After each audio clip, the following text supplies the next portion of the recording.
Here's how to become an affiliate of Walmart. First, go to joinmavely.com and create your free Mavely account. Then once you've created your account, click on Brands, and in the search bar, search Walmart. You'll then find the Walmart affiliate program, which can pay you up to 17.5%. All the different commissions are detailed here. You'll see that Walmart also has a cookie duration of 14 days. Cookies refers to the length of time that a brand will track the user's sale after they click on your affiliate link. If a user makes a purchase within the time frame, you can receive a commission. Now here's how to create your Walmart affiliate link. Simply go to walmart.com, copy the URL, go back to Mavely, and paste the URL in the affiliate link creator.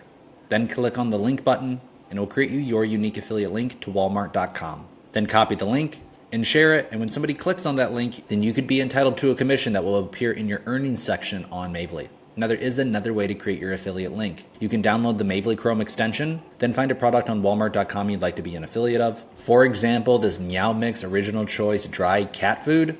I can then click on the Mavely Chrome extension up here at the top, and it will automatically generate me an affiliate link. I can then click here to copy it and share it online, and if somebody clicks on my link and then buys in the 14-day cookie duration, then I could be entitled to an affiliate commission, which is outlined here. Mavely also has a mobile app, which is really easy to use, but that tutorial will be in a separate video. Comment if you have any questions, and make sure to follow for more affiliate tutorials.